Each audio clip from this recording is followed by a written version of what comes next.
आज बात उस ग्रुप की जो चीन की रातों की नींद उड़ा सकता है। मैं बात कर रहा हूं क्वाड ग्रुप की, यानी वो 4 देश जो चीन की मनमानी के खिलाफ एक बड़ा कदम उठाने जा रहे हैं। इसमें शामिल है इंडिया, यूनाइटेड स्टेट्स, जापान और ऑस्ट्रेलिया। इन चारों देशों ने मिलकर क्रिटिकल मिनरल्स, मैरीटाइम सिक्योरिटी और एनर्जी सिक्योरिटी पर नए बड़े प्लान अनाउंस किए हैं और ये चारों मिलकर दुनिया की सबसे बड़ी सप्लाई चेन स्ट्रैटेजी बना रहे हैं, जिसका सीधा असर मैन्युफैक्चरिंग, सेमीकंडक्टर, ईवी बैटरीज और डिफेंस इंडस्ट्री पर पड़ने वाला है। अब सवाल यह है कि आखिर ऐसा क्या हुआ है जो क्वाड को अचानक क्रिटिकल मिनरल्स पर इतना बड़ा कदम उठाना पड़ा है। क्या यह सीधा चाइना के खिलाफ इकोनॉमिक स्ट्रैटेजी है और क्या इसका कोई बढ़िया फायदा या नुकसान इंडिया को भी हो सकता है? क्या इंडिया एक नए जियोपॉलिटिकल खेल में फंसने तो नहीं जा रहा? तो वीडियो को अंत तक जरूर देखिएगा, क्योंकि आज हम सिर्फ खबर नहीं समझेंगे बल्कि ये भी जानेंगे कि दुनिया चीन से इतना डर क्यों रही है, क्वाड का असली गेम क्या है और क्यों आने वाले टाइम में ईवी, इलेक्ट्रॉनिक्स और सेमीकंडक्टर इंडस्ट्रीज का पूरा खेल बदल सकता है। तो सबसे पहले समझते हैं कि आखिर ये क्रिटिकल मिनरल्स जिनका मैं शुरुआत में जिक्र कर रहा था वो क्या हैं। क्योंकि नाम सुनकर तो लगता है कोई टेक्निकल चीज होगी, लेकिन सच्चाई ये है कि आज आपकी जेब में रखा हुआ स्मार्टफोन भी इनके बिना नहीं चल सकता।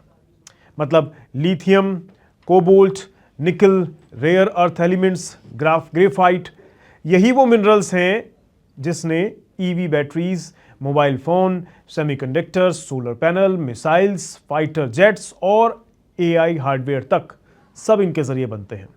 मतलब फ्यूचर इकोनॉमी अगर इलेक्ट्रिक, डिजिटल और एआई बेस्ड होने वाली है तो असली कंट्रोल ऑयल पर नहीं, इन मिनरल्स पर ही होगा। और प्रॉब्लम यहीं से शुरू होती है। क्यों? क्योंकि दुनिया में इन मिनरल्स की प्रोसेसिंग और रिफाइनिंग पर सबसे मजबूत पकड़ किसी की है तो वो है चीन। कई एस्टिमेट्स के मुताबिक रेयर अर्थ प्रोसेसिंग से लेकर बैटरी सप्लाई चेन तक चाइना का डोमिनेंस इतना बड़ा है कि अगर उसने रिस्ट्रिक्शन लगा दिए तो दुनिया की फैक्ट्रीज रुक सकती हैं। और ऐसा डर सिर्फ थ्योरी नहीं है। हाल के टाइम में चाइना कई क्रिटिकल मिनरल्स पर एक्सपोर्ट कंट्रोल सख्त कर चुका है, जिससे अमेरिका, यूरोप और इंडिया तक चिंता बढ़ गई है। इसमें मैंने हाल में एक वीडियो भी बनाया था जो आप हमारे चैनल पर जाकर देख भी सकते हैं। पूरी तस्वीर आपको और ज़्यादा अच्छे से क्लियर हो जाएगी कि आखिर मामला क्या है। खैर, यानी मैसेज साफ है, अगर टेक्नोलॉजी चाहिए तो सप्लाई चेन भी चाहिए और सप्लाई चेन कंट्रोल करता है चाइना। और शायद इसी वजह से क्वाड अब एक्शन मोड में दिखाई दे रहा है। रिपोर्ट्स के मुताबिक क्वाड देशों ने करीब $20 बिलियन तक के फ्रेमवर्क पर काम शुरू कर दिया है ताकि माइनिंग, रिफाइनिंग, रिसाइक्लिंग और सप्लाई चेन इकोसिस्टम को मजबूत किया जा सके। सीधी भाषा में समझें तो चाइना ऑल्टरनेटिव इकोसिस्टम बनाने की तैयारी चल रही है।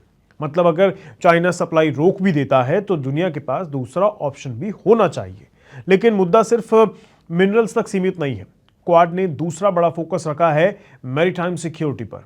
अब आप सोच रहे होंगे, मिनरल्स की बात में समुद्र कहां से आ गया? असल में दुनिया का बड़ा ट्रेड समुद्र के रास्ते होता है।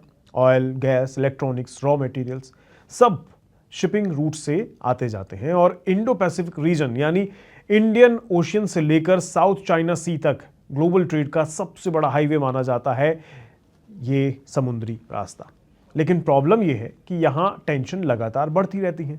साउथ चाइना सी में चाइना की एग्रेसिव प्रेजेंस, ताइवान इशू और शिपिंग रूट्स पर बढ़ता स्ट्रैटेजिक प्रेशर, इसी वजह से क्वाड अब मैरीटाइम सर्विलेंस बढ़ाने की बात कर रहा है। मतलब ships monitoring, sea route security, under sea cable operations, maritime intelligence sharing, इन सब पर ध्यान दिया जाएगा।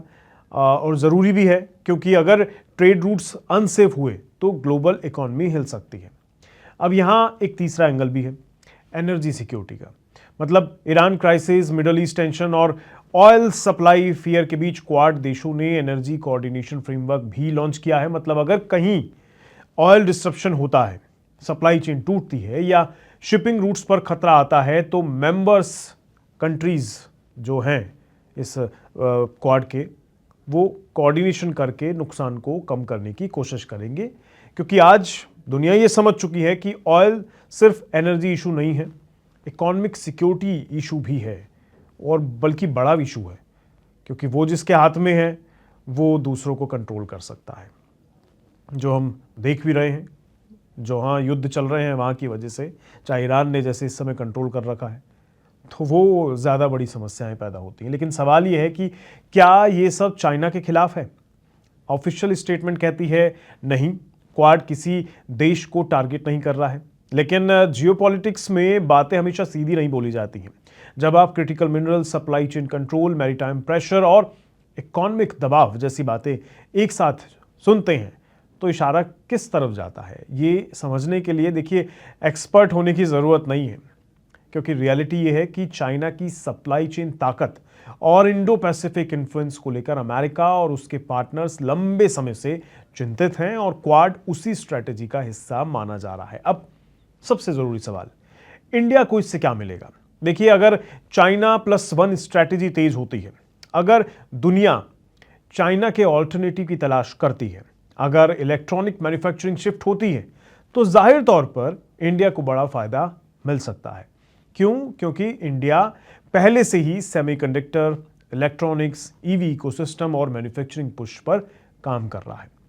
एप्पल प्रोडक्शन बढ़ रहा है, फैक्ट्रियां लग रही हैं, पीएलआई स्कीम चल रही है, और अगर क्वाड सप्लाई चेन डाइवर्सिफिकेशन को सीरियसली आगे बढ़ा देता है, तो इंडिया फ्यूचर में मैन्युफैक्चरिंग हब भी बन सकता है। लेकिन यहीं पर रिस्क भी है बड़ा, क्योंकि इंडिया ब्रिक्स का भी हिस्सा है।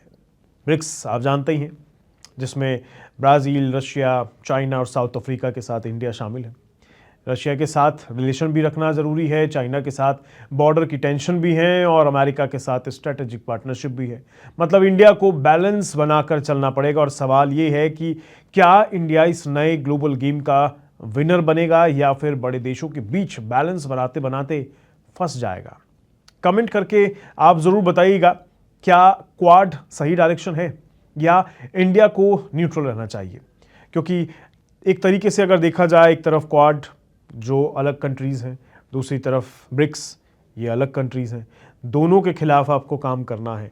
बैलेंस चलाना बहुत मुश्किल है, बैलेंस में चल पाना वाकई मुश्किल होगा, क्योंकि एक तरफ आप उनके खिलाफ काम करेंगे और एक तरफ आप उनके साथ, चाहे आप ब्रिक्स में होकर डी-डॉलराइजेशन अमेरिका के लिए करें, या फिर क्वाड में रहकर चीन के खिलाफ, उसके सप्लाई चेन के खिलाफ, सेमीकंडक्टर और पावर बैलेंस के खिलाफ काम करें अमेरिका वगैरह के साथ मिलकर। तो दो-धारी तलवार है और इंडिया बीच में है। देखते हैं क्या होता है। बाकी आपकी क्या राय है इस मुद्दे पर? अपनी राय को कमेंट बॉक्स में ज़रूर बताइएगा। आज के लिए इतना ही, दीजिए इजाज़त। नमस्कार।